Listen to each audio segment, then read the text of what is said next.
Bismillahirrahmanirrahim. Assalamualaikum warahmatullahi wabarakatuh. Syukur alhamdulillah kita bisa berjumpa lagi di channel ini. Sholawat dan salam semoga selalu tercurahkan kepada junjungan kita, Nabi besar Muhammad sallallahu alaihi wasallam. Allahumma sholli ala sayyidina Muhammad wa ala ali sayyidina Muhammad. Harapan dan doa saya untuk saudaraku semua yang menonton video ini, semoga saudaraku semua selalu diberikan kesehatan oleh Allah, dimudahkan segala urusannya, dilapangkan rezekinya, diampuni segala dosanya. Amin ya rabbal alamin. Sahabat beriman yang dirahmati Allah, dalam kehidupan ini manusia terbagi menjadi dua golongan. Yang pertama adalah golongan manusia yang jauh dari rahmat Allah Subhanahu wa Ta'ala, dan yang kedua, golongan manusia yang dekat dengan rahmat Allah Subhanahu wa Ta'ala. Rasulullah Shallallahu alaihi wasallam bersabda, dari Abu Hurairah radhiyallahu anhu, ia berkata, tatkala Allah menciptakan makhluk, ia menulis pada suatu kitab. Kitab itu berada di sisinya, di atas arsy bertuliskan, sesungguhnya rahmatku mengalahkan murkaku. Hadis riwayat Bukhari dan Muslim. Rahmat Allah itu meliputi luasnya langit dan bumi beserta sekalian apa-apa yang ada di antara keduanya. Rasulullah Shallallahu alaihi wasallam bersabda, dari Abu Hurairah radhiyallahu anhu, ia berkata, saya mendengar Rasulullah Shallallahu alaihi wasallam bersabda, Allah telah menjadikan rahmat itu 100 bagian. 99 ditahan di sisinya, 1 bagian ia turunkan ke bumi. Dari 1 bagian itulah semua makhluk saling menyayangi, sampai binatang itu mengangkat kakinya karena khawatir menginjak anaknya. Hadis riwayat Bukhari dan Muslim. Sahabat beriman yang dirahmati Allah, adapun ciri-ciri orang yang dekat kepada rahmat Allah Subhanahu wa Ta'ala itu adalah sebagai berikut. Yang pertama adalah mengerjakan amal ibadah kepada Allah Subhanahu wa Ta'ala, yaitu mereka yang senantiasa taat dan juga patuh pada perintah Allah, senantiasa membaca kitab Allah, mengerjakan sholat wajib 5 waktu maupun sholat yang sifatnya sunnah, serta yang membayar zakat, infak dan sedekah, yang menyantuni fakir miskin, dan juga karena bentuk kasih sayang sesama mereka.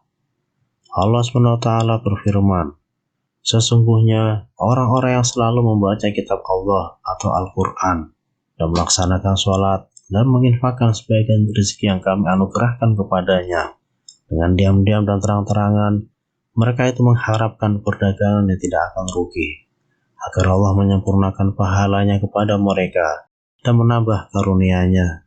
Sungguh Allah Maha Pengampun, Maha Mensyukuri. Quran Surah Fatir ayat 29-30. Kemudian yang kedua, bersyukur kepada Allah Subhanahu wa Ta'ala, yaitu apabila seorang manusia mendapatkan rezeki dan harta yang banyak, niscaya ia menyadari bahwa semua harta yang ia kumpulkan adalah karunia dari Allah Subhanahu wa Ta'ala semata. Ia juga menyadari bahwa seluruh hartanya bukan sepenuhnya milik dia, melainkan sebagian hartanya dibagikan kepada kaum duafa, lagi fakir dan miskin. Dari Anas radhiyallahu anhu, ia berkata, Rasulullah Shallallahu alaihi wasallam bersabda, sesungguhnya Allah sangat ridho kepada orang yang apabila makan ia memuji kepadanya, atau apabila minum ia memuji kepadanya, karena merasa telah mendapatkan rahmat. Hadis riwayat Muslim.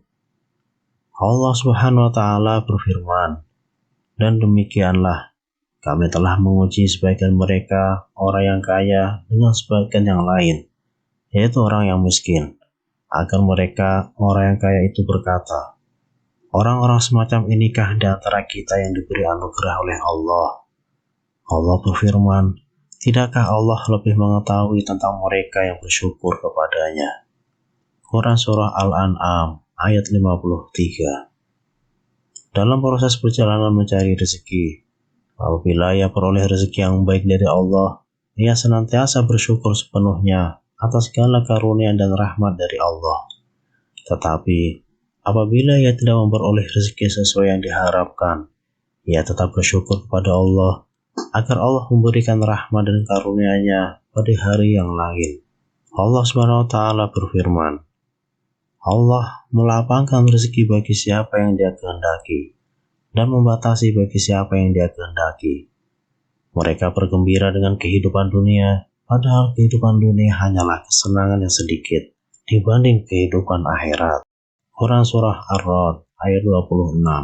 Yang ketiga, berterima kasih kepada Allah Subhanahu wa Ta'ala, yaitu mereka yang senantiasa berterima kasih kepada Allah atas limpahan nikmat dan rahmat Allah di balik kesusahan mereka. Bila mereka ditimpa kemelaratan dan kepahitan dalam urusan dunianya, mereka menghadapinya dengan keikhlasan dan kesabaran, sehingga Allah menghilangkan kemelaratan yang ada pada mereka, hingga tiadalah luput atas hati dan lisan mereka untuk berterima kasih kepada Allah. Allah Subhanahu wa Ta'ala berfirman, dan apabila kamu ditimpa bahaya di lautan, niscaya hilang semua yang biasa kamu seru, kecuali Dia. Tetapi ketika Dia menyelamatkan kamu ke daratan, kamu berpaling darinya. Dan manusia memang selalu ingkar atau tidak bersyukur. Quran Surah Al-Isra ayat 67. Dalam ayat yang lain, Allah SWT berfirman, sesungguhnya manusia itu sangat ingkar tidak berterima kasih kepada Rabb-Nya.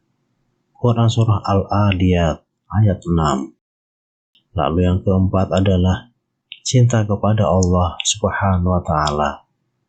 Mereka yang selalu berbaik sangka kepada Allah, patuh dan taat atas segala perintahnya, dan berusaha meninggalkan segala apa-apa yang dilarangnya, menjauhkan diri dari semua kemaksiatan. Allah Subhanahu wa Ta'ala berfirman, dan di antara manusia ada orang-orang yang menyembah tandingan-tandingan selain Allah. Mereka mencintainya sebagaimana mereka mencintai Allah. Adapun orang-orang yang beriman sangat cinta kepada Allah. Dan jika seandainya orang-orang yang berbuat zalim itu mengetahui ketika mereka melihat siksa pada hari kiamat, bahwa kekuatan itu kepunyaan Allah semuanya, dan bahwa Allah amat berat siksaannya, niscaya mereka menyesal. Quran Surah Al-Baqarah ayat 165. Kemudian yang kelima, menjalin silaturahim. Mereka adalah orang yang senantiasa menjalin hubungan yang baik dengan saudara seiman di antara mereka. Mereka menjalin silaturahim bukan hanya karena dunia yang ada pada mereka, melainkan karena kerinduan balasan pahala akhirat yang terdapat di antara mereka. Persaudaraan yang ada di antara mereka tidak terputus baik di dunia maupun negeri akhirat kelak. Mereka juga senantiasa nasihat menasihati dalam kebenaran dan saling tolong menolong bila dalam kesusahan. Allah Subhanahu wa Ta'ala berfirman, wahai manusia, bertakwalah kepada Rabb-mu yang telah menciptakan kamu dari diri yang satu, yaitu Adam, dan Allah menciptakan pasangannya, yaitu Hawa, dari dirinya. Dan dari keduanya Allah mengembangbiakan laki-laki dan perempuan yang banyak. Bertakwalah kepada Allah yang dengan menyebut namanya kamu saling meminta, dan peliharalah hubungan kekeluargaan. Sesungguhnya Allah selalu menjaga dan mengawasimu. Quran Surah An-Nisa ayat 1. Sahabat beriman yang dirahmati Allah, demikianlah mengenai tanda-tanda orang yang dekat dengan rahmat Allah Subhanahu wa Ta'ala. Semoga kita semua termasuk ke dalam golongan tersebut. Amin ya rabbal alamin. Wallahu a'lam bishawab. Wassalamualaikum warahmatullahi wabarakatuh.